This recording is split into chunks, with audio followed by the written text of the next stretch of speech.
I heard my son say, "Just take everything from her." And for a moment I thought the sound in my chest was my own heart cracking. They were in the kitchen, unaware that the hallway carried every word straight to where I stood, with my hand still on the staircase rail. I don't know what hurt more, the sentence itself, or how casually he said it, as if he were discussing groceries, not the life of the woman who had raised him. At 79, a person thinks she has seen every shape betrayal can take. Apparently, I was still learning. I stayed completely still, the way I used to when I worked night shifts at the hospital and had to steady my hands before stitching someone's trembling skin. That old instinct to quiet myself so the world didn't break further returned without my permission. My son, Andrew, laughed softly, a sound I used to love when he was little. Then his wife, Charlene, answered him with that smooth voice of hers. "She won't even know. Just ease her into signing. People her age don't question things." People her age. I suppose she meant people like me. Fragile. Confused. Grateful for scraps of attention. Their voices blended with the clink of their wine glasses. They had poured themselves a drink. They were comfortable. Planning. I stepped back from the railing, careful not to let the old floorboards creak. Not because I feared them. I feared my own voice if they heard me. I didn't trust it not to shake. It has always been my weakness. I speak quietly until pushed too far, and then the words come out too raw, too honest. And today, I didn't want honesty to spill from me. Not yet. They kept talking. Charlene went on about paperwork, about how it made sense to transfer the house now, before things get complicated later. I knew what she meant. She had been hinting for months with that syrupy concern she wore like perfume, always too sweet, always artificial. Andrew didn't bother with sweetness. He wanted access to my accounts. He wasn't ashamed of wanting it. That part, strangely, I respected more than her pretense. My hands were cold, though the house was warm, and my mind, oh, it was painfully clear. You might expect shock to be disorienting, but no. It sharpened everything. I could see the dust on the hallway table, the crook in the carpet that George always promised he'd fix, the faint reflection of myself in the glass frame. An old woman in a soft gray cardigan, hair pulled back neatly, eyes that looked more tired than surprised. Because the truth was, something in me had known this day might come. Andrew's voice dropped lower. "Once she signs, we're done worrying. Just take everything from her."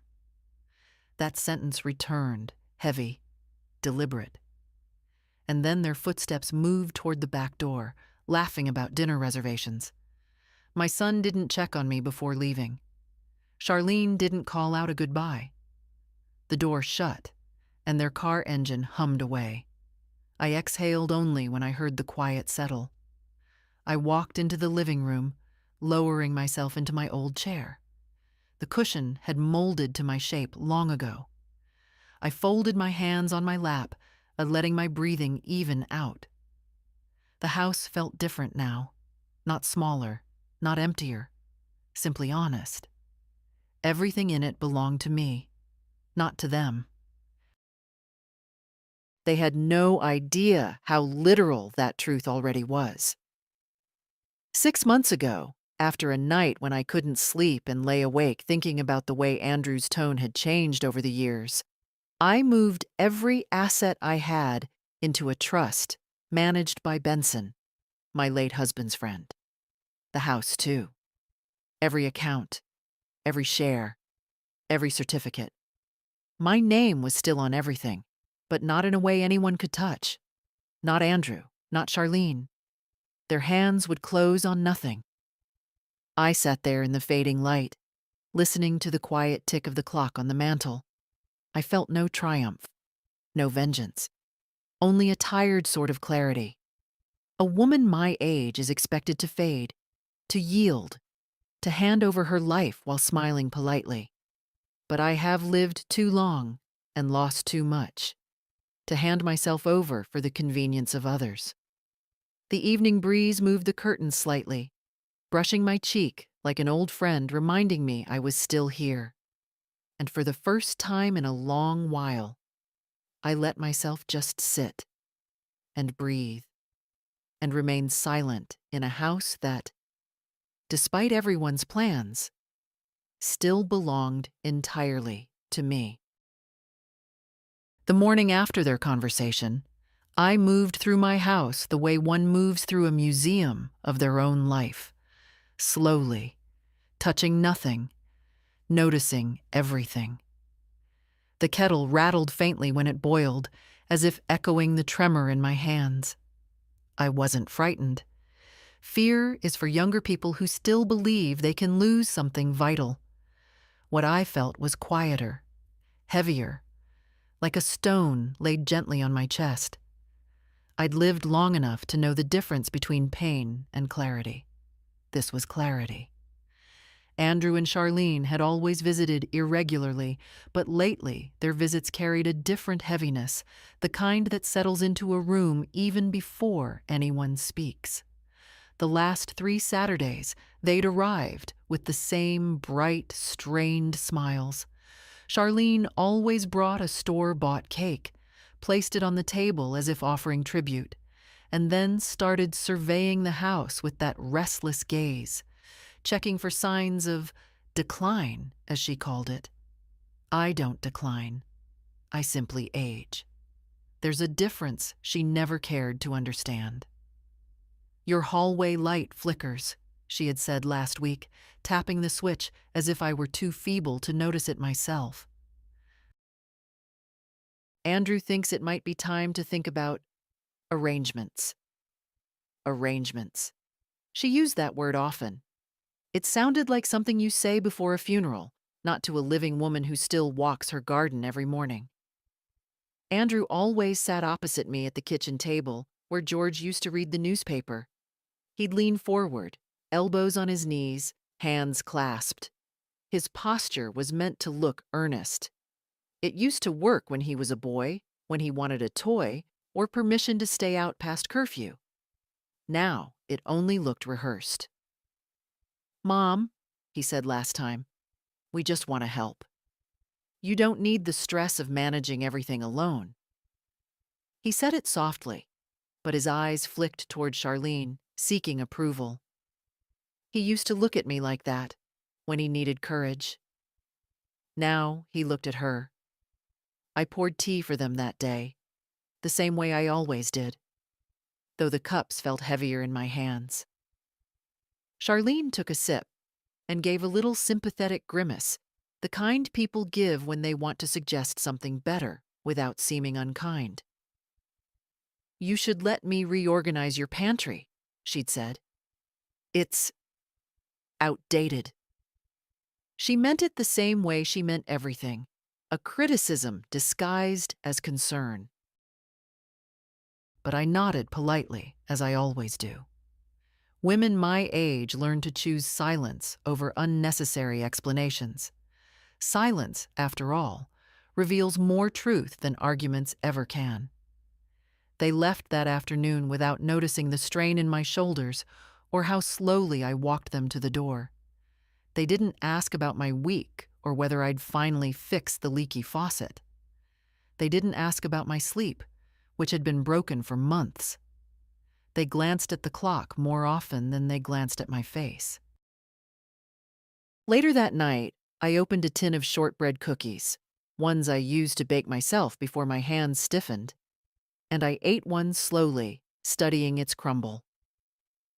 There was a time when Andrew would have eaten half the box before dinner.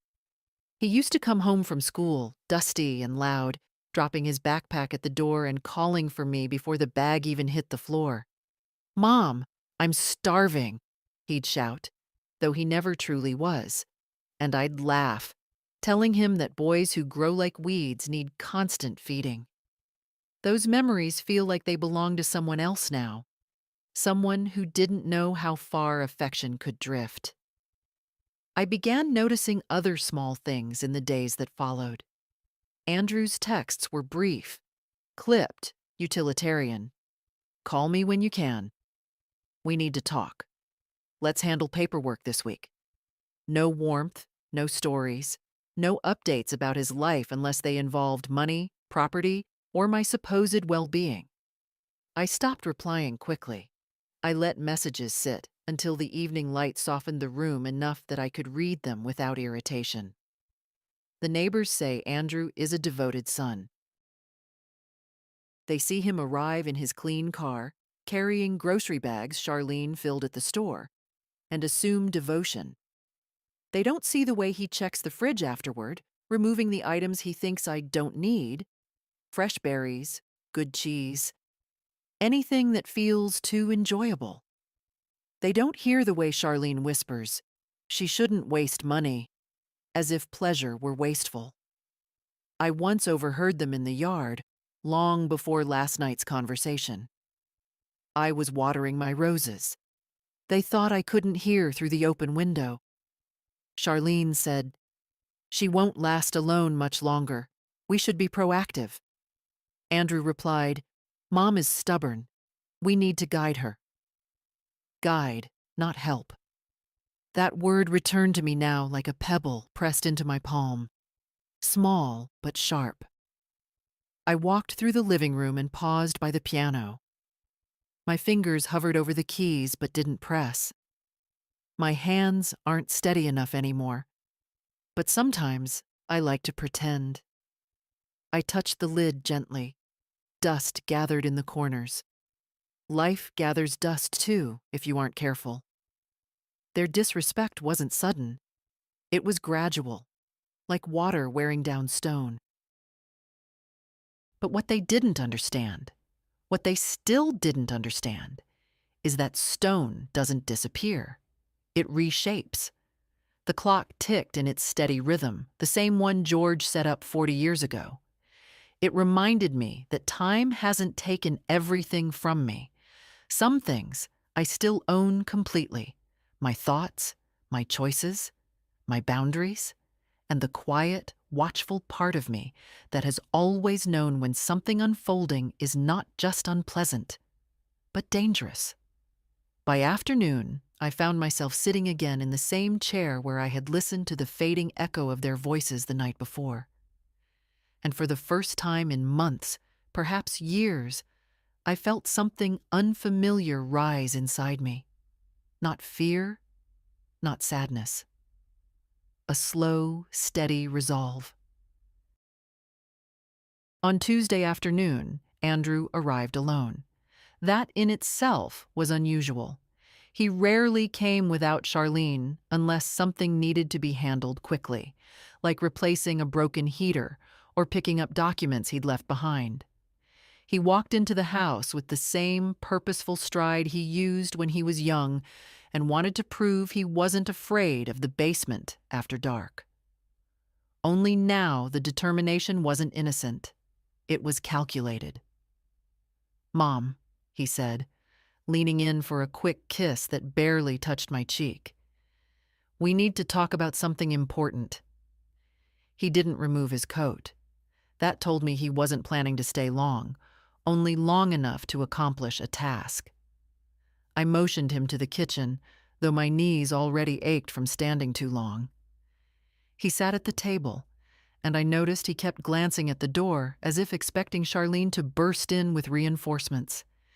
He took out a neat folder, the kind bankers carry, its edges too crisp, too new. "Charlene and I have been discussing your situation," he began. "My situation." It always amuses me when grown children speak to their parents as if they were managers reviewing employee performance. "We think it's time to make things simpler for you." "Is that so?" I asked softly, taking my time as I filled the kettle. "Yes," he continued, encouraged by my calm. "You have too much to handle alone. The bills, the house, your investments. It's a lot at your age. At my age. A phrase people use when they want to sound compassionate while making you feel obsolete. He opened the folder and slid a stack of papers toward me. Power of attorney, he said. Just routine. It would allow me to help with decisions if something happens. You know, medical emergencies, financial confusion, that kind of thing. I looked at the papers but didn't touch them. The text blurred slightly. Not because I couldn't read it, but because I'd already read it months ago when Benson and I discussed every possible loophole and shield. Andrew didn't know that signing those papers would do nothing. He also didn't know that I wouldn't sign them. Not now, not ever. You don't have to decide today, he added quickly, probably afraid he'd rushed me. Just look it over. It's for your own good. You can't keep doing everything yourself forever. He said it kindly. And maybe, in his mind, it truly was kindness, in the same way someone might smile gently while taking a toy from an elderly woman's trembling hands, because they think she can't be trusted to hold it. Andrew thinks of himself as responsible. That's the saddest part. The kettle whistled. I poured hot water into the teapot, the steam warming my face. My hands didn't shake. Not even a little. He mistook that for hesitation. Mom, he said, lowering his voice, we're trying to prevent problems before they happen. What if you fall? What if you're hospitalized? What if the bank calls about something you don't understand? I stirred the tea leaves, letting their scent rise. I've understood my finances for nearly 50 years, I reminded him gently. Your father and I built our life carefully. I manage what I have just fine. He smiled the way people smile at stubborn children. I know you think that, but we're just trying to help. Trying to help themselves, though he couldn't see that truth through his own self-importance. I set a cup in front of him. He didn't drink it. He pushed the documents slightly closer, tapping them with his finger as if urging the papers themselves to convince me. It's not complicated, he said. Just sign, and Charlene and I will take care of the rest. Charlene and I. 2 words spoken like a single entity. I sometimes wonder when exactly I lost my son, at what moment he handed the steering wheel of his life to someone else. Charlene was clever in her own way, but Andrew was willing. That made her influence easy. I picked up the top document, held it briefly, then laid it back down. I'll think about it, I said. The sentence was simple, unremarkable, but inside me, it settled with a quiet finality. He exhaled in relief. He thought he'd won the first step. Good, good. Take your time. But soon is better. You know how these things go. I nodded. Yes, I do. He didn't notice the meaning in my voice. He gathered the rest of his papers but left the folder on the table where I could review it. As he stood to leave, he kissed the top of my head like he used to when he had to rush somewhere but wanted to show he still cared. Then he walked out, satisfied with himself. The door closed. Silence stretched through the house again. I looked at the folder, its fresh edges, its promise of control. Then I picked it up, placed it in the drawer under the stove, out of sight, out of reach, and returned to the table with my cup of tea. The house was still, and for a long moment, I simply breathed. Let them plan, I thought. Let them believe they're orchestrating my life. Let them talk about arrangements and security and making things easier. They don't know I already made everything simple, just not in the way they imagine. When Andrew left that day, I stayed in the kitchen for a long while, listening to the faint hum of the refrigerator and the steady ticking of the old clock above the window. It was strange how silence could feel heavier after someone departed, as if the air itself held the shape of their intentions. I poured myself another cup of tea, not because I needed it, but because it gave my hands something to do. My thoughts were too restless to sit with empty palms. I walked through the house slowly, touching the tops of chairs, straightening picture frames that hadn't been crooked at all. Old habits. When you've lived somewhere for 40 years, every corner carries a memory, and sometimes memories arrive with more weight than comfort. The living room window, for example. George used to stand there in the evenings, watching the sky darken while he polished his reading glasses. He always insisted the sunset looked better through clean lenses. I stood there now, looking out the same window, and felt the familiar tug in my chest. 8 years, and I still felt him beside me in small, practical ways. Not in grand gestures, but in the way the house held his presence, the grooves in the wooden banister from his broad fingers, the faint scent of cedar in the closet from his old toolkit, even the worn leather cushion on his chair. I used to avoid that chair, afraid the sight of it would break me. But grief softens when you let it breathe. These days, it brings me steadiness more than sorrow. George would have hated what Andrew had become, not the ambition George admired anyone with spine, but the entitlement.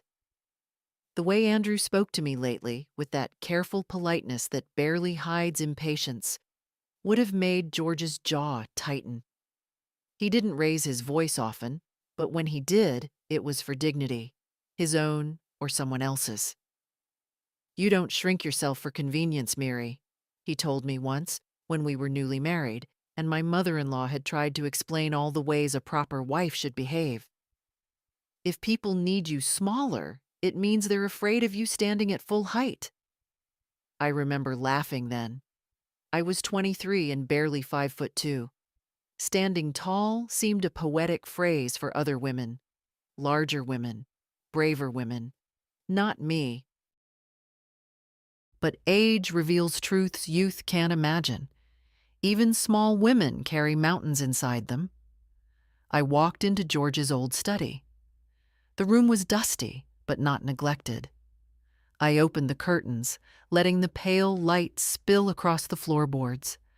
The desk was still neatly arranged, the last envelope he ever sealed still in the drawer, addressed to a cousin he never managed to visit. I ran my fingers along the edge of the desk and felt the familiar dip near the center, where he always rested his hand when he wrote. The truth is, losing him changed the landscape of my life in ways even I didn't understand at the time. I became quieter, more cautious. I didn't challenge Andrew when he started speaking to me with that clipped tone. I didn't object when Charlene suggested I stop driving at night, though I could still see just fine. I accepted their assumptions, not because I believed them, but because I didn't want to spend the little energy I had on conflict. But something inside me shifted again the night I overheard them. It was as if the timidity I'd built over the years cracked, revealing the firmer woman I had once been, the woman George knew, the woman who worked double shifts in the emergency ward, the woman who paid off a mortgage during a recession and nursed her husband through 2 surgeries without complaint. I had forgotten her, but she was still here. I closed the study door softly and walked down the hallway. My knees protested each step, but I ignored the ache. When I reached the bedroom, I sat on the edge of the bed, smoothing the quilt George's mother had sewn decades ago. The threads were fading, but the pattern was still strong, much like me, I supposed. On the nightstand lay a photograph of us on our 25th anniversary, George holding me close, my cheeks flushed with laughter. Andrew was in that picture too, grinning widely, his arm around my shoulder. I traced his younger face with a fingertip. Such a warm boy he had been, thoughtful, protective. If anyone had ever told me that he would one day speak of taking everything I have, I would have laughed at the absurdity. People change. Sometimes slowly, sometimes all at once. Sometimes because life hardens them, and sometimes because entitlement softens them in the wrong places. I don't know which happened to Andrew, but the result is the same. I lay back on the bed for a moment, letting my eyes close. The ceiling fan hummed softly above me. I thought about the folder he had left on the kitchen table, waiting for my signature. I thought about Charlene's bright, calculating eyes. And I thought about the legal documents locked in Benson's office. The trust, the amendments, the protections George would have insisted upon. I wasn't afraid of losing anything. That part of my life had already been secured. What unsettled me, what kept my breath from moving freely, was something simpler. The realization that my own son saw me as a stepping stone to comfort, a burden that needed managing, a door he was eager to unlock, not because he loved what was inside, but because he wanted to own it. For a long moment I stared at the ceiling, listening to the quiet house. Then I sat up again, slowly, with a steadiness that came not from strength, but from resolve. The kind of resolve that grows in the bones of women who have outlived disappointment. Whatever happened next, I would meet it with the dignity George taught me, and the clarity my years had earned. Benson's office sits above an old bakery downtown, the kind that still uses real butter and closes before sunset. I've known that staircase for 30 years, the rails polished by the hands of people seeking advice, comfort, or rescue. I climbed it slowly, not from fear or exhaustion, but because I needed the quiet between steps to steady my thoughts. When you are 79, you learn that clarity often comes in the pauses, not in the decisions. The little bell above his door chimed as I entered. Benson looked up from his desk, glasses crooked on his nose, hair grayer than the last time I'd seen him. His suit jacket hung on the back of his chair, and he wore the same faded vest he claimed was lucky, though I suspect he simply liked its softness. He stood when he saw me. "Miri," he said, coming around the desk with the warmth of someone who remembers the sound of your younger voice. "You don't usually come without calling. Is everything all right?" I smiled at that, softly, but not convincingly. "Everything is underway," I answered. He motioned me to sit. The leather chair sighed under my weight, welcoming me like an old friend. I looked around the office, the shelves crowded with binders, the framed degrees, the window looking over the street where children carried brown paper bags from the bakery. All ordinary things, yet each felt sharper today, as if the world had lifted its veil and revealed its edges. Benson sat across from me, folding his hands. "Tell me what happened." I took a breath and told him, not every word, but enough. Andrew's voice at the kitchen door. Charlene's quiet encouragement. The documents. The assumption that I would simply hand my life to them like a neatly wrapped parcel. I didn't cry. I didn't tremble. I spoke the way nurses do when describing a wound that needs stitching. Calmly, clearly, without unnecessary emotion. Benson listened without interrupting, though his jaw tightened once, the way it used to when he and George played poker and someone cheated. When I finished, he leaned back in his chair. "I'm sorry," he said softly. "I know that's not enough, but I am." "I'm not here for apologies," I replied. "I want to confirm that everything we set up remains intact." He opened a locked drawer and pulled out a thick folder, my folder. my life in paper form. He placed his glasses more firmly on his nose and began flipping through the pages. I watched his eyes scan the documents, watched the small nod of satisfaction he gave every few seconds. "The trust is secure," he said. "Irrevocable, as we discussed. Your son has no legal path to it. Not through you, not through the courts. Access is restricted to you and me, and upon your passing, immediately transferred to your chosen beneficiary." "Lily," I said. My granddaughter's name felt like a warm stone in my hand, steady, grounding. She was the only one who still visited because she wanted to, not because she needed something. "Yes," Benson confirmed. "Lily," he continued. "The house title remains in the trust as well. Even if Andrew got you to sign anything, it wouldn't grant him actual ownership. Your accounts are protected. Medical decisions remain yours. Financial authority is yours. Everything is exactly as you arranged months ago." I nodded slowly. Relief wasn't the right word. I had known the truth already. This was confirmation, not revelation. But hearing it aloud steadied me. Benson closed the folder. "May I ask what changed? You were prepared for the possibility, but not certain it would happen." I looked out the window for a moment. The smell of fresh bread drifted up from the bakery below. Life always has a way of continuing, even when you feel it should pause out of respect. "I heard Andrew," I said quietly. I heard the way he said it. Take everything from her. Like I was already gone. Like I'd never existed except as a resource. I suppose hearing your child speak that way makes something inside you settle. Hard, but steady.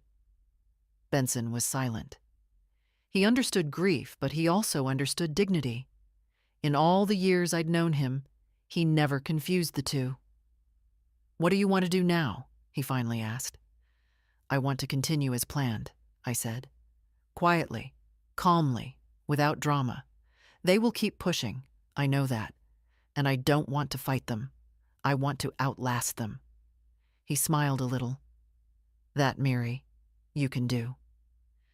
We went over the details again.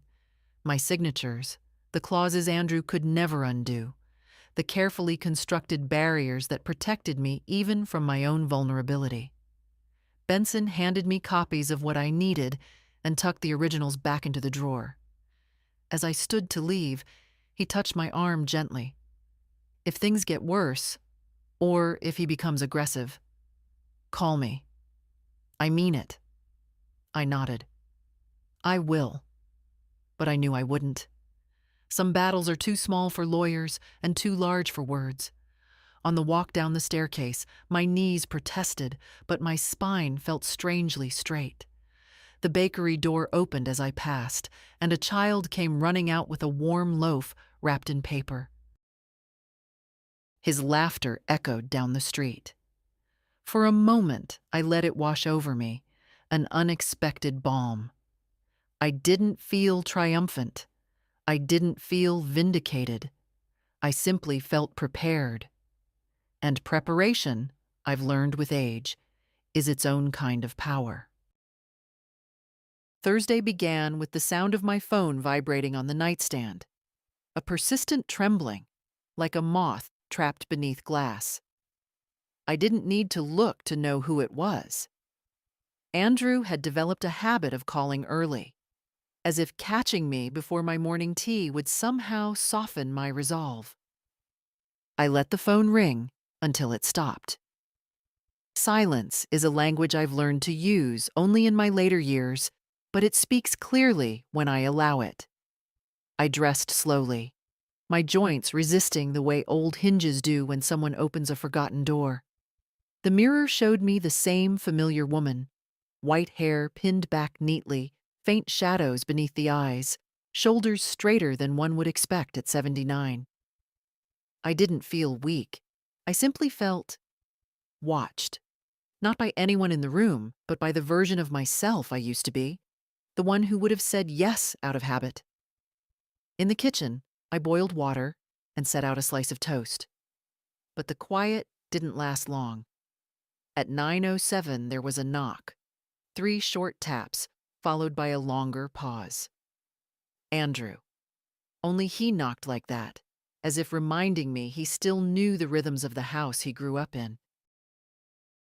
I opened the door because avoiding him forever wasn't realistic, and because I preferred to choose the battleground myself. He entered with a rush of cool air and practiced enthusiasm. "Mom," he exclaimed, though his eyes were scanning the hallway again, searching for signs that age had somehow rearranged my world overnight. I tried calling. "You must have been asleep." "I was awake," I said simply. A flicker of irritation crossed his face, quick but noticeable. He didn't like it when I steered conversations away from his assumptions. He followed me into the kitchen, already loosening his jacket as if preparing for negotiation. "I brought the papers again," he said, placing the folder on the table with an overly confident thump. "I thought maybe we could go through them together. Sometimes things make more sense when someone explains them." He was using a tone I recognized from my years in the hospital, a tone nurses use for patients who are confused or frightened. It unsettled me not because he used it, but because he believed it appropriate. "I've read them," I answered. "But you haven't signed," he said, pulling out a chair for himself. "There's no pressure, Mom. But it really would make things easier for all of us. You wouldn't have to stress about bills or decisions. Charlene and I can take that burden." Burden. The word sat between us like something rotten. I didn't show anything in my face. "Tea?" I asked instead. He blinked, surprised at my refusal to rise to the moment he had prepared for. "Sure," he muttered, though he rarely drank tea with me anymore. I filled the kettle. The familiar whistle steadied me, a reminder that some things in my life still responded predictably. Andrew opened the folder again, pushing one document toward me. "This one authorizes me to communicate with your bank. Just routine. They often require a representative for older clients." Older clients. My fingers hovered over the paper, not touching it. It wasn't anger that kept my hand still. It was clarity. The kind of clarity that comes from knowing a person might believe his intentions are noble, even when they are self-serving. "You think I can't manage a conversation with my own bank?" I asked quietly. He laughed, too quickly. No, that's not what I'm saying. It's just, well, they can be complicated. Charlene handles a lot of our finances. She's good at it." I thought of Charlene's sharp gaze, the way she assessed every corner of my kitchen as though she were cataloging assets. Yes, she was good at it. I sat down, folding my hands on the table. "Andrew," I said softly, "why do you need access to my accounts?" He blinked again, taken aback by the direct question. "I don't need it," he insisted. "It's just practical. If something happened to you, we'd have to sort through everything without guidance. This is just smart planning." Smart planning. He didn't realize the irony. The kettle whistled, loud and shrill. I poured the water, watching the tea swirl into amber ribbons.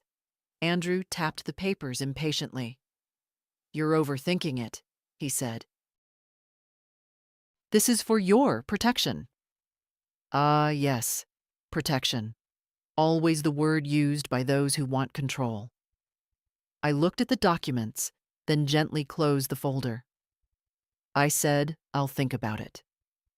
He exhaled, frustrated this time. Not enough to raise his voice, but enough to reveal the crack in his patience. "Mom, we can't keep delaying. These decisions should be made sooner rather than later." "I understand," I replied, folding the folder shut. "And I'm not making them today." His jaw tightened, the way it did when he encountered a problem he hadn't anticipated. "Charlene's going to ask me about this," he murmured, as if that were my responsibility. "This isn't her decision," I said quietly. He looked at me then, really looked. And for a brief moment, I saw something in his eyes I hadn't seen in years. Uncertainty. As if he suddenly realized I wasn't bending. He stood abruptly, gathering his jacket. "Fine," he muttered. "I guess we'll talk again this weekend, but we shouldn't wait much longer." He left without finishing his tea. After the door closed, I sat alone in the kitchen, the folder still resting beneath my palm. I wasn't angry. I wasn't even hurt. I was simply aware of the widening gap between who Andrew used to be and who he had let himself become. And as the tea cooled beside me, I understood something clearly. He believed I was wavering, but I was not. I was preparing. Charlene arrived the next afternoon without warning, the way people do when they want the element of surprise on their side. I saw her through the kitchen window, walking briskly, carrying a paper bag as though she were bringing comfort, not an agenda. She knocked lightly, almost daintily, pretending she didn't expect to be invited in. I opened the door anyway. I was raised to be polite, even to people who sharpen their kindness like a tool. "Miriam," she said warmly, stepping inside before I'd even moved aside. "I thought you might like some soup. I made too much last night." I doubted she had made anything. The container was from a deli 2 streets over, but I smiled a little. How thoughtful. She placed the bag on the counter and looked around my kitchen in that way she always did. Subtle, quick, judging the tidiness, the appliances, the signs of age she hoped to find. Her gaze lingered on the small stack of mail near the toaster. I watched her eyes try to read the return addresses. "How are you feeling these days?" she asked, lowering her voice into something soft and syrupy. "Andrew said you seemed overwhelmed." I sat at the table. "Did he?" She took the seat across from me, folding her hands in a way meant to appear gentle. "We just want to make sure you're taken care of. It's not easy managing a house alone at your age." There it was, the phrase people like her deliver with a sweet smile and a poisoned edge. At your age. As if those 3 words were enough to undo everything I'd ever accomplished. "I manage," I said simply. "Oh, I know you try," she replied, tilting her head as though giving me credit for effort. "But the world is different now. Bills, fraud, paperwork. It's a lot. And Andrew worries constantly. He barely sleeps." That was a lie. Andrew sleeps well. Too well for someone who claims to be plagued with concern. But Charlene watched my face closely, searching for doubt, for guilt, for the softness she hoped would give way under pressure. She reached into her purse and pulled out the same folder Andrew had shown me. "I know he brought these by. Maybe I can explain them better. Woman to woman. Woman to woman." She said it as though we shared something intimate, something loyal. But loyalty requires honesty, and she had offered none. She opened the folder, sliding a few pages forward. "This one lets Andrew help with your accounts. Only help, not control. You keep ownership, of course." I looked down at the papers without touching them. "I'm not signing anything today." A flicker of surprise crossed her face. Then she smoothed it away. "Oh, of course, of course. I didn't mean today. It's just, these things take time, and if something happened—" "Nothing has happened," I said calmly, "and nothing is going to." She forced a gentle smile. "You never know. My mother fell last year, you remember? And it was chaos. We had to sort everything ourselves. I'd hate for Andrew to go through that with you. I let her words settle between us. She wanted fear to do the work for her. Fear of falling, fear of illness, fear of becoming a burden. I wasn't unfamiliar with those fears, but I didn't live by them. I met her eyes. Charlene, what worries you more? Something happening to me or not having access to what I own? Her lips parted, just slightly, like someone caught in a doorway they didn't expect to reveal anything. Miriam, she whispered, that's a hurtful question. It wasn't, and she knew it. But she was skilled at using emotion as a shield. She rose to her feet, gathering the papers with a quiet sigh. I think you're taking this the wrong way. We only want to make life easier. For whom? I asked. She didn't answer. Not directly. She slipped the folder back into her purse and smoothed her hair. Just think about it. We're trying so hard to help. She walked to the door, pausing with her hand on the knob. It would mean a lot to Andrew. I nodded once, giving her nothing more, and she left with the same brisk steps she'd arrived with. When the house settled into silence again, I poured myself a cup of tea. The soup sat untouched on the counter. I didn't feel angry. I didn't even feel disappointed. What I felt was something simpler, quieter, an understanding. They were accelerating, which meant the moment to push back in my own quiet way was drawing near. And I was ready. Andrew came by on Sunday evening, unannounced again, though by now I'd stopped expecting courtesy. The sun was already low, turning the living room walls a muted gold, the color George used to call forgiving light. I was knitting a blanket for Lily, slow work these days, but steady, and I didn't bother setting it aside when Andrew walked in. If he intended to catch me unprepared, he would be disappointed. "Mom," he said sharply, not even pretending this was a social visit. "We need to talk." I nodded toward the armchair across from me. "Then sit." He didn't. Instead, he paced, rubbing the back of his neck in that agitated way he'd had since adolescence, though back then his worries were things like whether he'd pass algebra. Now they were about access and ownership. "You spoke with Charlene," he said. "She told me how the conversation went." I kept knitting. "Did she?" He stopped moving long enough to look at me. "Mom, why are you being so difficult about this? We're trying to help you, but you're treating us like we're the enemy." I lifted my eyes to him, slowly, deliberately. "You asked me for control of everything I have," I said softly. "That isn't help." "That's authority." He let out a frustrated sound. "It's support. You're the one making it complicated. At your age—" I set the knitting needles down, not loudly, just enough that the quiet of the room shifted. "At my age," I repeated. His jaw tightened. "Mom, you know what I mean. You can't keep up with all of this. It's too much for you.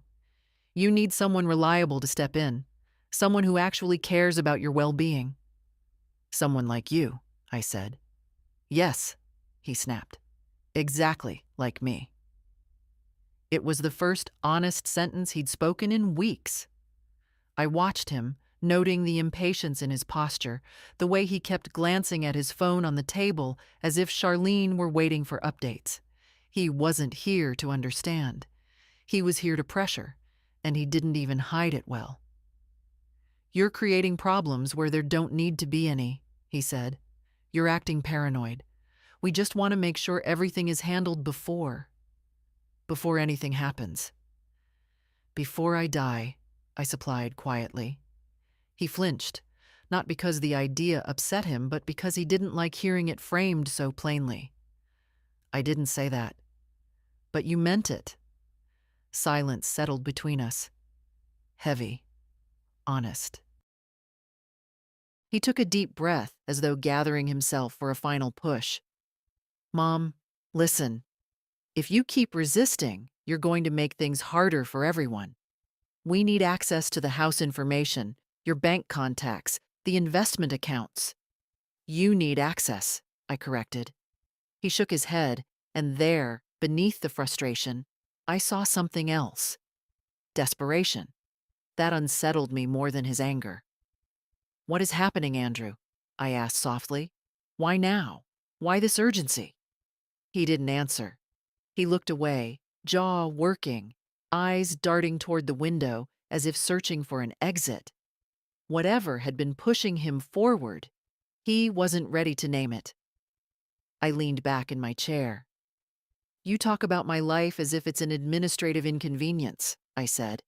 You talk about me as though I'm not in the room, as though you're already planning for a future without me. I'm trying to secure that future, he snapped. For all of us. Do you think I enjoy these conversations? Do you think Charlene does? We're doing the responsible thing because you won't. I felt a shift inside me then, small but unmistakable. A quiet boundary settling into place. Something that had been loose now held firm. Andrew, I said, I am managing my life just fine. He laughed, but it wasn't cruelty. It was disbelief. You think you are, Mom, but you're not. Look at this place. Look at all the mail you haven't sorted. Look at how you move. You're tired. You're slow. Getting old is not incompetence, I said quietly. He ignored that. If I don't step in, who will? I will, I replied. He stared at me. Really stared. As if seeing me for the first time in years. Or perhaps as if seeing that I wasn't folding the way he had counted on. You're making a mistake, he said finally. No, I answered. I'm stopping one. His mouth opened, then closed. He looked around the room, at the furniture he once climbed on as a child, at the pictures of a family we used to be, at the quiet house that refused to bend to his urgency. This isn't over, he muttered, grabbing his coat. I never said it was, I replied. He left without another word.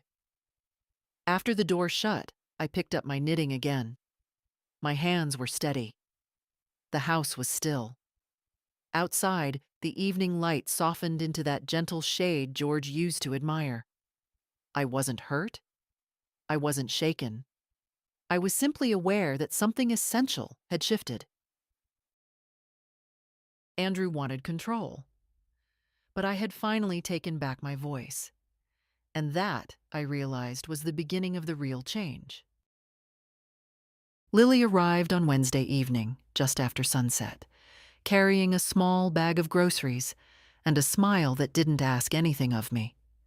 She always knocked gently, as though she were entering a chapel, not her grandmother's kitchen.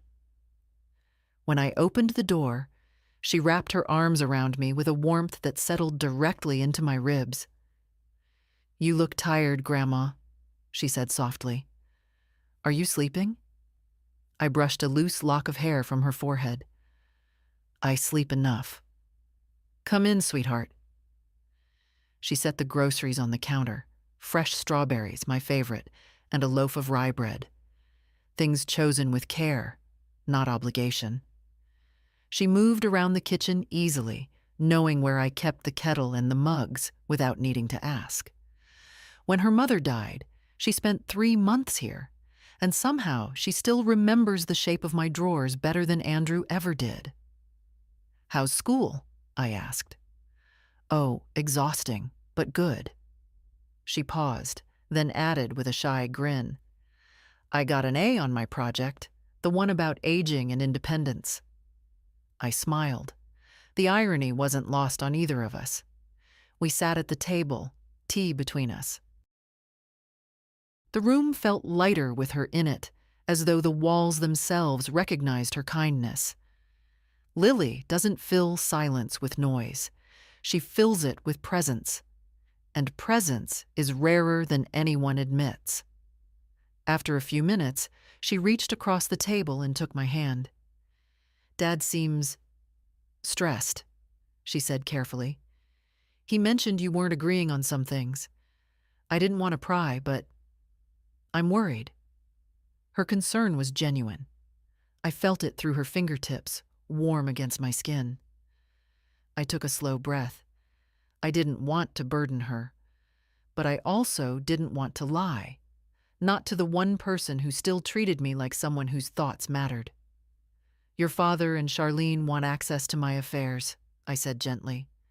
"They believe it's time I hand things over."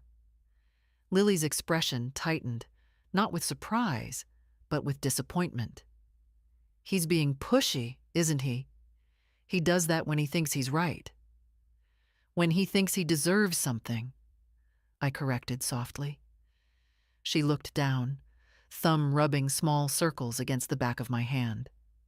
"I'm sorry," she whispered. "You don't deserve that." No, I thought. But life doesn't hand you what you deserve. It hands you people, and you learn who they are by how they hold you when you falter, or how quickly they let go. I studied her face. She had her mother's eyes, soft, deep-set, full of quiet questions. Sometimes I worry she sees too much. Sometimes I worry she sees exactly enough. "Lily," I said slowly, "has your father talked to you about my house or anything I own?" She hesitated, just for a heartbeat. Then she nodded. "Not directly. But I've heard him and Charlene mention planning ahead. And once he asked if I knew whether you kept important documents somewhere obvious." I exhaled softly. So he was widening his circle, testing the borders. I squeezed her hand lightly. "You didn't tell him anything." "Of course not," she said, almost offended. "Grandma, I'm not stupid." No, she wasn't. She had more clarity at 21 than some people had after a lifetime. I let the silence rest between us for a while. She sipped her tea. I watched the way her shoulders relaxed in this old kitchen, as if she knew she didn't have to pretend here. Finally, she looked up. "Are you scared?" The question surprised me, not because it was bold, but because it was honest in a way few people allow themselves to be. "I'm tired," I replied. "But fear?" I shook my head. "No. I'm done with fear." She nodded slowly, absorbing that. Then she leaned forward, lowering her voice. "If you ever need me, anything at all, you call me first. Don't let Dad pressure you. Promise me." I smiled, a small, aching smile. "I promise." She stayed another hour, telling me stories from campus. Her roommate's terrible cooking, a boy who kept trying to impress her by pretending he understood poetry. I laughed more than I expected to. When she finally stood to leave, she kissed my cheek. "You're still the strongest person I know," she murmured. "Even when you think you're not."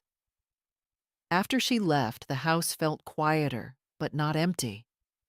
Her presence lingered like warmth in a room after a fire has burned low. For the first time in days, I felt something close to peace. Because someone still saw me. Not as an asset, not as a burden, but as myself. They arrived together this time, Andrew and Charlene, just before noon on Saturday, carrying the kind of determined energy people usually reserve for unpleasant tasks they're eager to finish. I had just finished washing the breakfast dishes when their car pulled into the driveway. I dried my hands slowly, watching them through the window. Charlene was speaking quickly, her gestures sharp. Andrew nodded stiffly, already bracing himself. They didn't ring the bell. Andrew opened the door with the spare key I'd given him years ago, back when trust between us still felt natural. I watched them step inside, and for a brief second, I wondered if he even remembered the conversation we'd had the day he'd earned that key, how he promised never to enter without asking. He had been 17 then, proud of being treated like an adult. "Mom?" he called, his voice forced light. "We're here." I didn't answer immediately. I gave myself a moment, just a quiet breath, before stepping into the hallway. "I see that," I said. Charlene was the first to smile. It was too bright, too polished. "We thought we'd stop by and go over the documents again. Maybe explain them better. Sometimes things make more sense the second time." I looked at her coat still buttoned to the top. She didn't intend to stay long, only to accomplish something. Andrew held the folder like a shield. "Let's just sit and review everything. It won't take much time." I walked into the living room and sat in the armchair George used to favor. They followed. Andrew sat forward, elbows on his knees, while Charlene perched on the edge of the sofa as if maintaining perfect posture might give her moral authority. "Mom," Andrew began too quickly, "you know this is all for your benefit. The sooner things are in place, the more secure you'll be. These decisions shouldn't be left until it's too late." "I didn't realize it was too late," I said softly. He blinked, irritated. "That's not what I meant." Charlene stepped in before he could continue. "We're just trying to prepare. It's responsible. And we want to make sure nothing slips through the cracks. You'd be shocked how often older adults get taken advantage of." "Older adults," I repeated, as though tasting the phrase. She didn't catch the tone. "Yes, exactly. Predatory scams, bad decisions, confusion." "I'm not confused," I said. She paused. Her smile flickered. "No, of course not. But these things can happen quickly. That's why we're offering to help." Offering. As though it were a gift. Andrew opened the folder, spreading the pages across the coffee table with practiced confidence. "This one," he said, tapping the top sheet, "just lets us manage your accounts. Nothing major. You'd still be the owner. We'd just handle the day-to-day. And this one," Charlene added, sliding another forward, "authorizes us to communicate with your lawyer if needed. You know, emergencies, paperwork. Those things can be overwhelming." I picked up the second page, not to read it, though I did let my eyes rest on the text long enough to satisfy them, but to feel the weight of the paper. It was thicker than necessary, official enough to intimidate someone who feared making a mistake. "You've already signed similar documents for your medical care," Andrew said. "This is no different."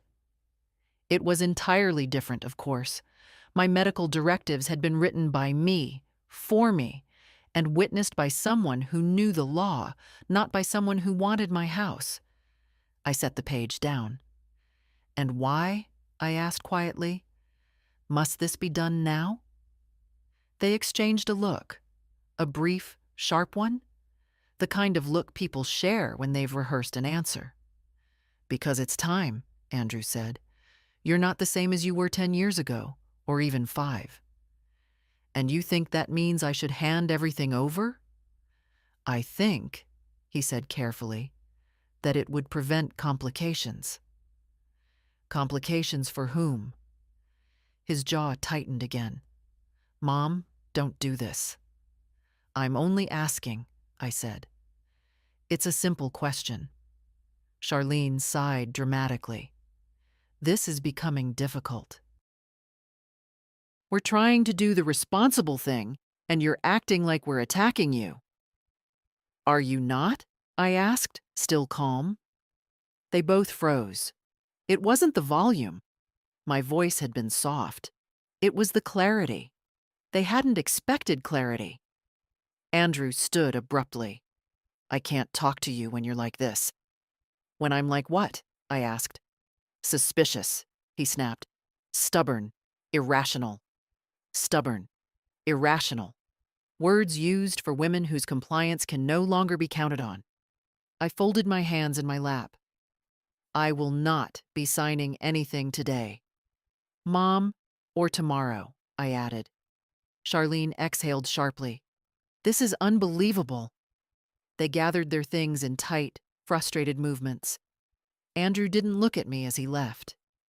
When the door finally closed, I sat there for a long while, staring at the papers they had forgotten to take, left scattered on the table like fallen leaves. Not once did my hands shake. Not once did I doubt myself. What they didn't understand, what they still refused to see, was that I wasn't resisting out of fear. I was resisting because I finally remembered how to stand. I didn't expect him to try the bank so soon, but people reveal themselves most clearly when they feel time slipping out of their hands. Andrew had left my house frustrated, almost vibrating with the need to regain control, and I knew that kind of energy never settles quietly. It spills. It reaches for shortcuts. It reaches for doors that aren't open.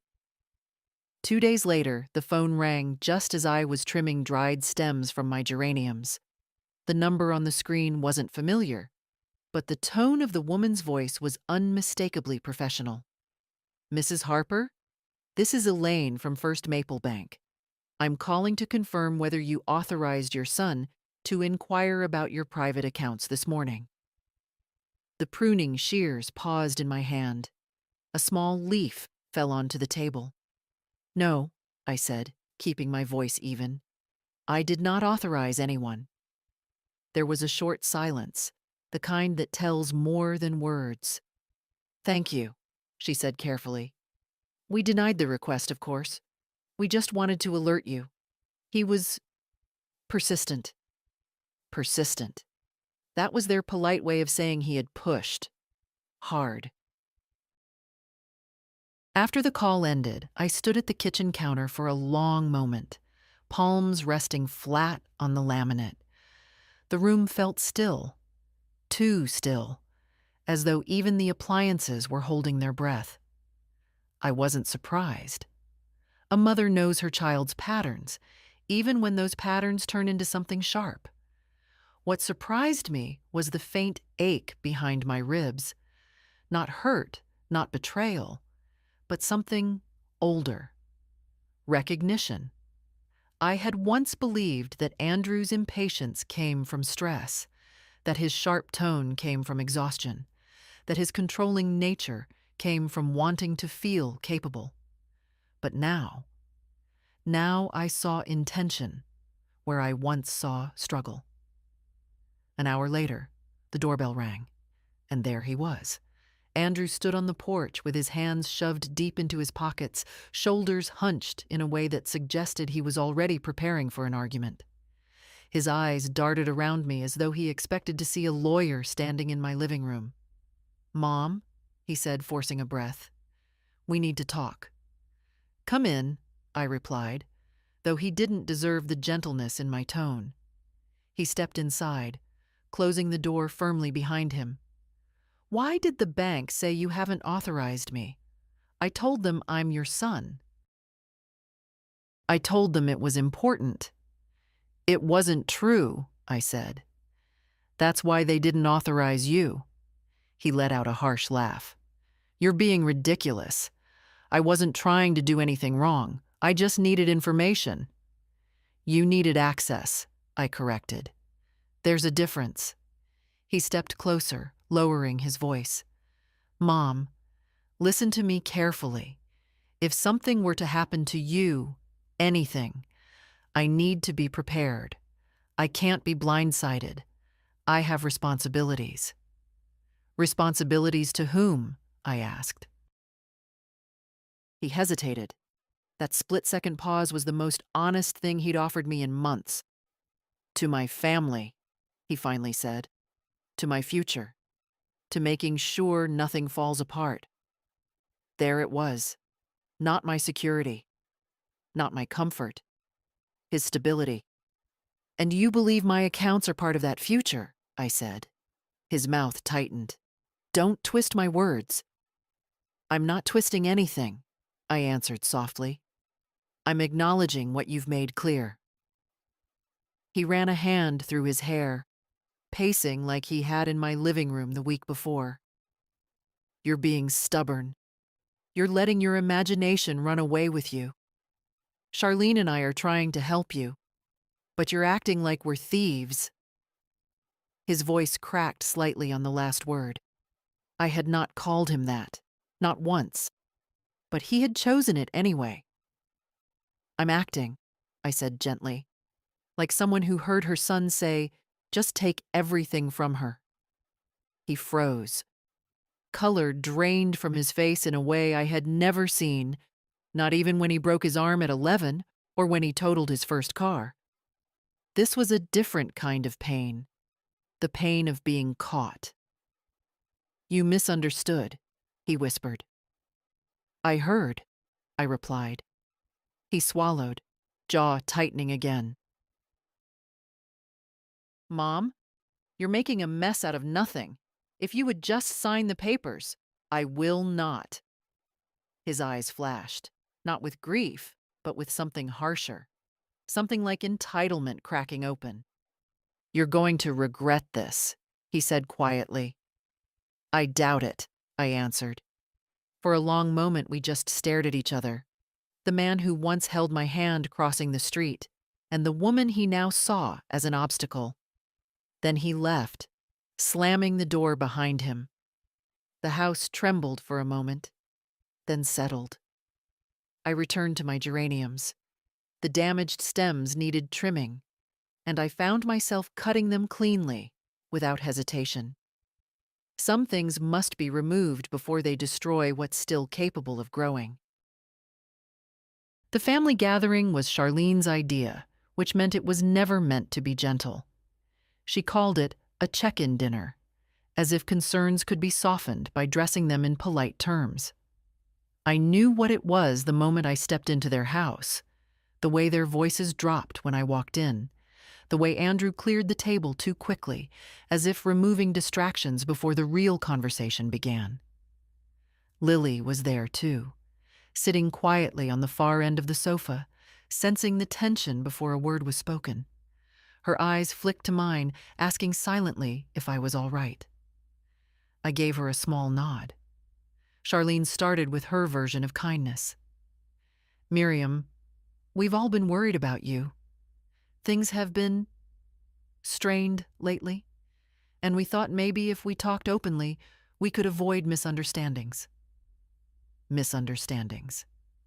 People like her always choose that word when they don't want to admit wrongdoing. Andrew sat stiffly beside her, shoulders squared, as if preparing for a negotiation. Mom, he said, this has gone far enough. You need to stop treating us like adversaries. Everything we're asking for is reasonable.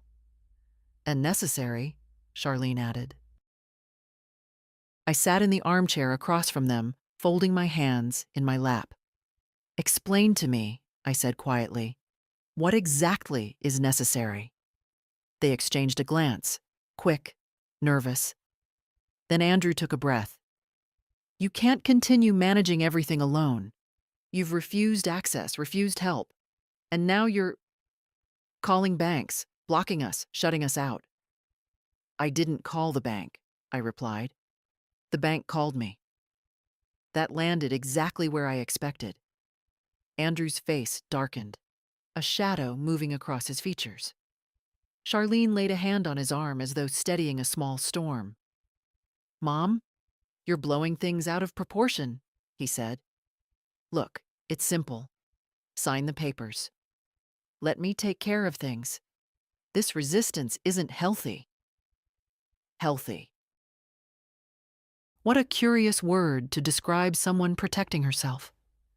I sat forward slightly, not confrontational, just present. Andrew, I said softly, you tried to access my accounts without permission. You pressured me. You pushed your way into conversations that were not yours. He opened his mouth, but I continued before he could interrupt. And you spoke about me as though I were no longer able to think, or choose, or live. The room fell very still. Charlene tried to salvage the moment. Miriam, you're emotional. This is why we worry. I turned my eyes to her, steady and unblinking. I am not emotional. I am finally speaking. That silenced even her. I felt Lily shift on the sofa, barely a movement, but supportive, like a hand pressed gently against my back. From this moment, I said, my voice low but unwavering, you will not raise this subject again. You will not pressure me for documents. You will not attempt to obtain information behind my back. I will manage my affairs. I will make my decisions. You have no role in them. Andrew stared at me, astonished, truly astonished, as though the mother he'd rewritten in his mind could not possibly speak with such certainty. You can't be serious, he whispered. I am, I said, and you will respect it. Charlene's lips tightened, resentment curling at the edges. You're making a mistake you can't undo. I rose slowly from my chair. No, I'm drawing a boundary you should have seen long before now. For a long moment, no one spoke.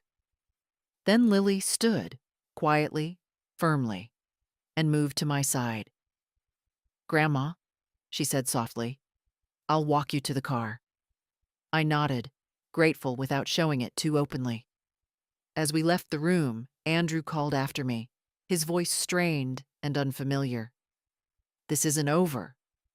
I didn't turn back. Some things end the moment you finally say no. Andrew came the next morning, earlier than usual.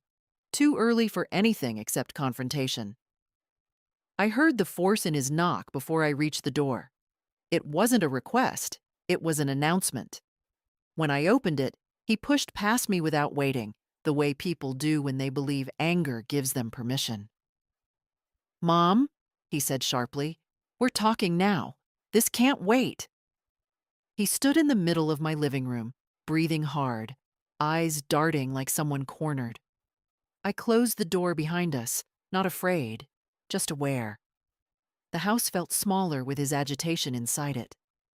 You humiliated me last night, he said, in front of my family, in front of Lily. I spoke the truth, I answered quietly. He shook his head, pacing. You're being manipulated. You're confused. You're not thinking straight. There it was again, the refrain he clung to because it excused everything. If I was confused, then he was justified.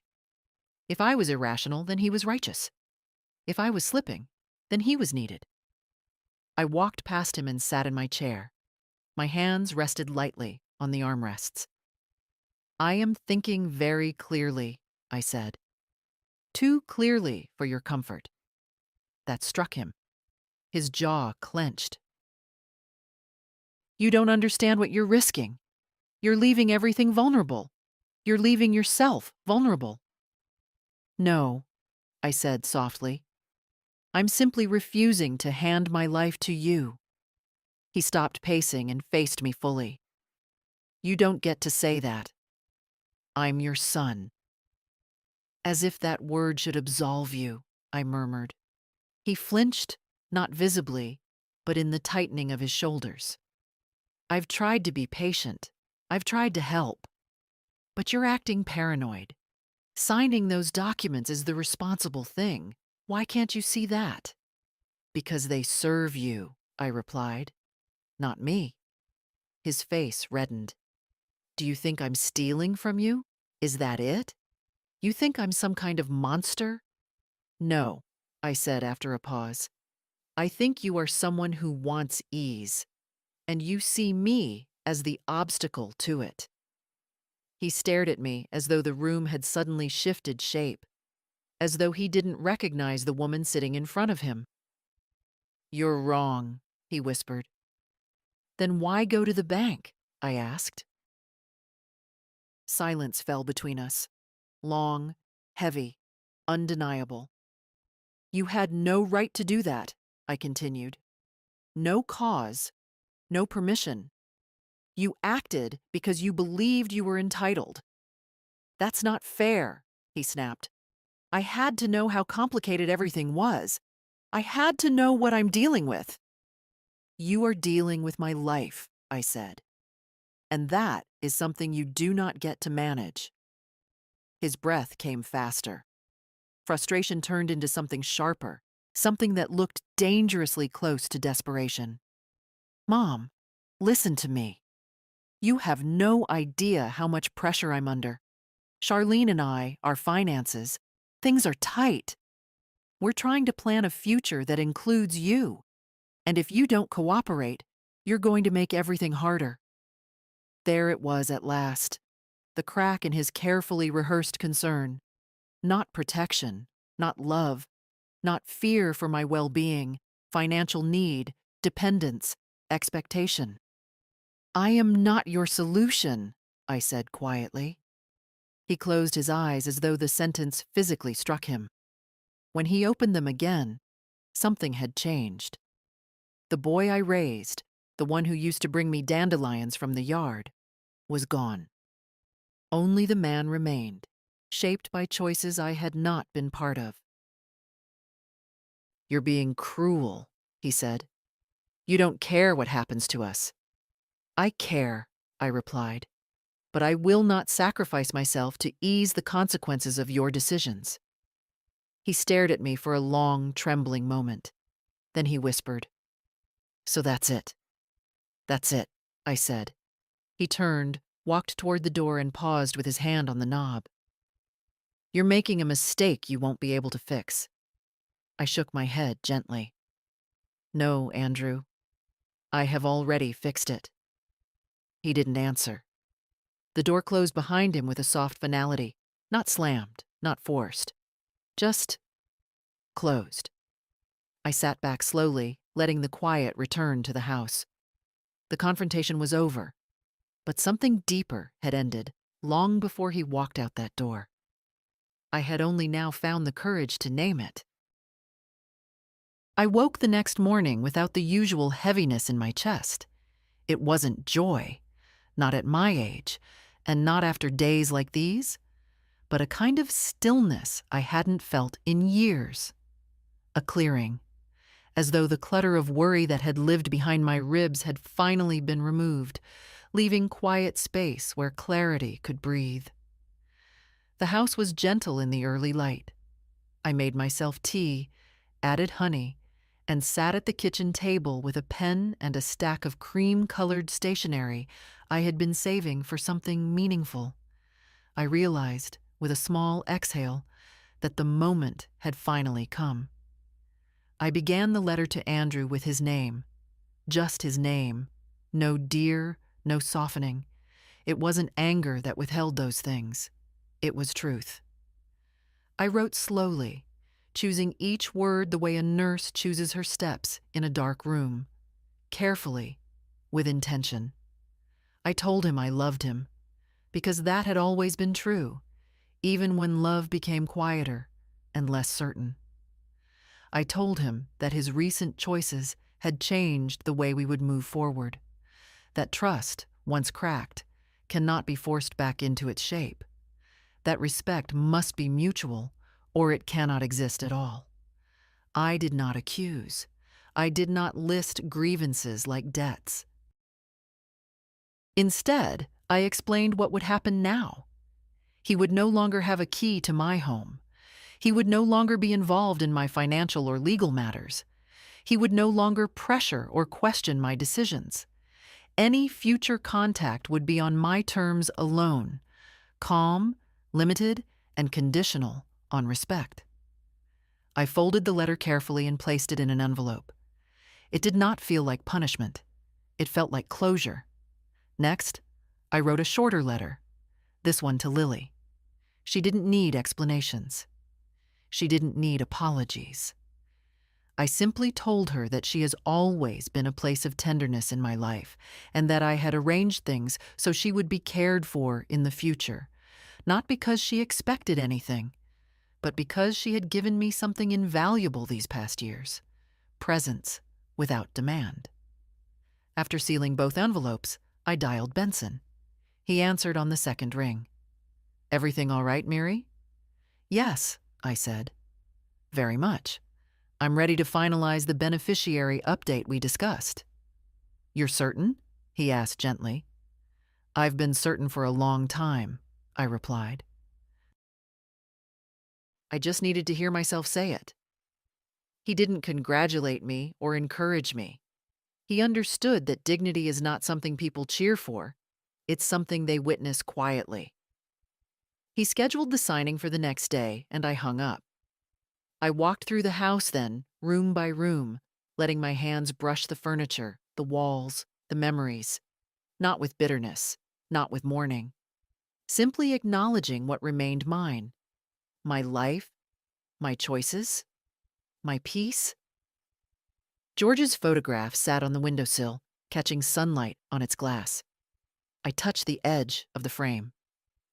"You would have told me to do this sooner," I whispered. And I knew he would have. I placed Andrew's envelope by the door, ready to be mailed.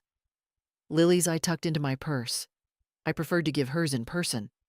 Not because she needed reassurance, but because I wanted to look at her face and know she understood the softness behind my resolve. The house was silent again, but it no longer felt empty. It felt right-sized, like a garment that finally fits after years of hanging too loose. I sat on the couch, hands folded in my lap, and breathed deeply. The storm had passed. Now came the clearing. The next afternoon was bright, almost too bright for February, the kind of sunlight that makes even old wood floors look warm again. I sat on the back veranda with a blanket over my knees and a cup of chamomile tea cooling between my palms. The air held that gentle hush that comes after a storm, when everything is still, not because it's afraid to move, but because it no longer needs to. Andrew hadn't responded to my letter. I didn't expect him to. Silence was his way of retreating when he couldn't win. There was a time that silence would have hollowed me out with guilt, made me question my own judgment, pushed me to reconcile things that never should have been broken in the first place. But not now. Now it felt like distance, necessary, earned, almost merciful. He would be angry. He would justify his anger with stories he told himself about duty and fairness and disappointment. Maybe one day he would see the truth hidden beneath his own excuses. Maybe not. But that no longer belonged to me to fix. Motherhood teaches you many things, but the most painful lesson is this: you cannot save someone from the consequences of the life they choose to build. I watched the bare branches sway gently in the wind, and I thought about my younger self, the one who always spoke softly, who apologized even when she wasn't at fault, who believed that endurance was the same as love. I wondered what she would think of me now, an old woman sitting with certainty in her lap like a folded blanket. I liked to think she would be proud. Later that day, Lily came by. She didn't knock. She peeked through the open veranda door, smiling the way young people smile when they're relieved to find you exactly where they hoped you'd be. "Grandma," she said, stepping into the sunlight, "you look peaceful."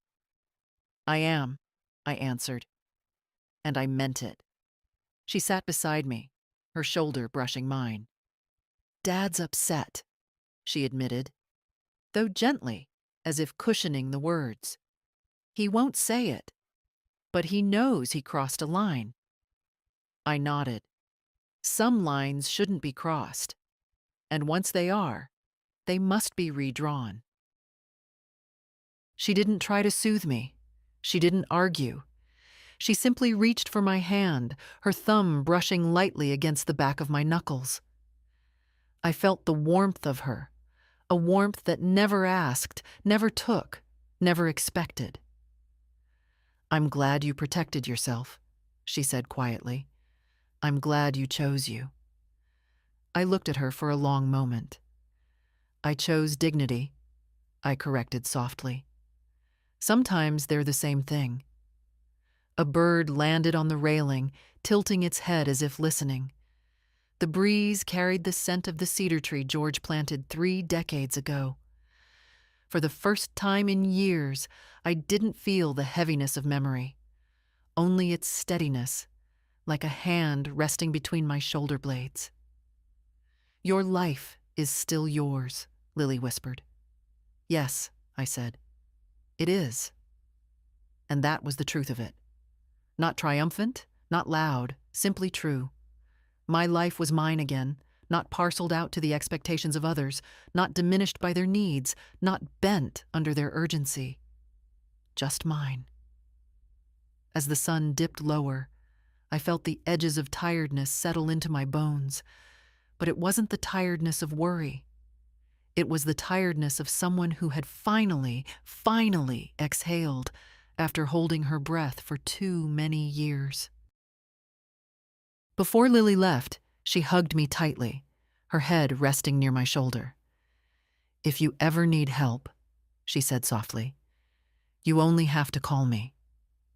I know, I replied, but needing help isn't the same as being taken. She nodded. She understood. After she drove away, I remained on the veranda until the sky turned pale lavender. The quiet around me felt like a second skin, familiar, comforting, wholly mine. In the distance, a single porch light flickered on, then steadied. I watched it glow, steady and unbothered. It reminded me of something George once told me, long before gray touched either of our hair. A person who stands in their own truth doesn't need to raise their voice. The world adjusts around them. I closed my eyes and let the evening settle. The world, at last, had adjusted. And if you've walked through anything like this yourself, if you've held your breath for years, or felt unseen, or carried the quiet weight of someone else's expectations, then stay with stories like these. They remind us that dignity is not loud, and victory is not always visible. If this story touched something in you, share it, save it, or leave a comment. Your voice may be the lantern someone else needs in their own quiet room.